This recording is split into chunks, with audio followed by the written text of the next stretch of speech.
రూపాయి ఖర్చు లేకుండా మూర్తి స్టోర్ సిటీలో ప్లాట్ ను పొందండి. 1 plot free for every 10 plots sold. ఉచితంగా ప్లాట్ ను సొంతం చేసుకోండి.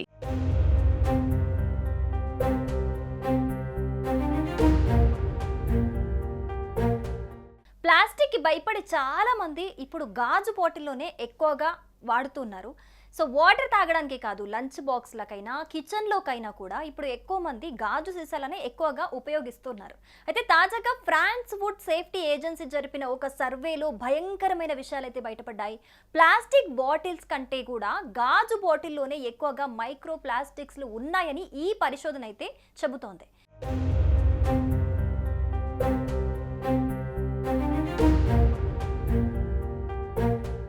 మరి తాజా అధ్యయనంలో షాకింగ్ విషయాలైతే వెలుగులోకి వచ్చాయి. అవేంటంటే ప్లాస్టిక్ బాటిల్ కన్నా కూడా గాజు సీసాల్లోనే ప్రమాదకరమైన మైక్రో ప్లాస్టిక్స్ అధికంగా ఉన్నట్లుగా France food safety agency research అయితే తేల్చి చెప్పేసింది. ముఖ్యంగా బీరు బాటిళ్లలో ఈ మైక్రో ప్లాస్టిక్స్ ఎక్కువగా ఉన్నాయని చెబుతున్నారు. క్రమంగా ఇలాంటి బ్యావరేజెస్ ద్వారా శరీరంలోకి చేరిన మైక్రో ప్లాస్టిక్స్ బాడీపై ప్రతికూల ప్రభావం చూపించే అవకాశం ఉందని కూడా నిపుణులు హెచ్చరిస్తున్నారు. ఈ నేపథ్యంలోనే గాజు సీసాల్లోకి ఈ ప్లాస్టిక్ కణాలు ఎలా చేరాయో ఒక పరిశోధన ఏం చెబుతోందో ఇప్పుడు క్లియర్గా తెలుసుకుందాం.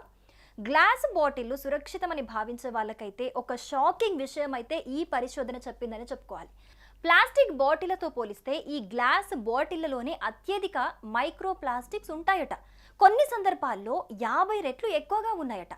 ఈ మేరకు France food safety agency micro plastics contaminations in a set of beverages sold in France అనే పేరుతో ఒక రిపోర్ట్ను అయితే వెల్లడించింది. ప్లాస్టిక్ గ్లాస్ బాటిళ్లను తీసుకొని అందులో రకరకాల డ్రింక్స్ని అయితే అందులో వేయడం జరిగింది. అయితే వీటి క్యాప్ల వల్ల సీసాలలో ఎక్కువ మైక్రో ప్లాస్టిక్ కణాలు ఉన్నట్లు కొందరు పరిశోధకులు అయితే దీంట్లో గుర్తించడం జరిగింది. అదేవిధంగా బీర్ వేసిన గాజు బాటిళ్లపై జరిపిన పరిశోధనలో అన్నిటికంటే ఎక్కువ మైక్రో ప్లాస్టిక్ దీనిలో ఉన్నట్టుగా వారు గుర్తించారు. దాదాపు 1 లీటర్లో 60 కణాల వరకు ఉన్నట్టుగా గుర్తించారు. అంతేకాదు నిమ్మరసం వేసిన బాటిల్లో 40% ఉంటే ఇతర రంగురంగుల నీళ్లలో వేసిన బాటిళ్లలోనూ మైక్రో ప్లాస్టిక్స్ ఉన్నట్లుగా పరిశోధకులు అయితే గుర్తించారు. సో ప్రపంచవ్యాప్తంగా కూడా ప్లాస్టిక్ వాడితే ముప్పుందని తెలిసినా దాన్ని వాడకం ఈ మధ్య అయితే చాలా ఎక్కువ అయిపోయిందని చెప్పుకోవాలి. దీంతో దీని ఉత్పత్తి కూడా బాగా పెరిగిపోయింది. 1950లలో 1.5 మిలియన్ టన్నుల ఉత్పత్తి ఉంటే 2022 నాటికి 400.3 మిలియన్ టన్నులకు అది బాగా పెరిగిపోయింది.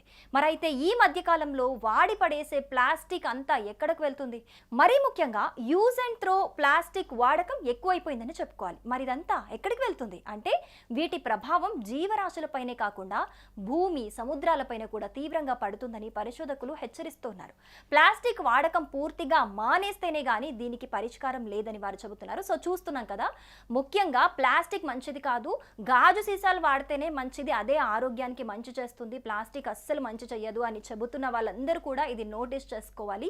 సో గ్లాస్ వాడకంలో కూడా మైక్రో ప్లాస్టిక్స్ ప్లాస్టిక్ ఈక్వల్గా ఉంటున్నాయని చెబుతున్నారు. సో దీన్ని దృష్టిలో పెట్టుకోండి.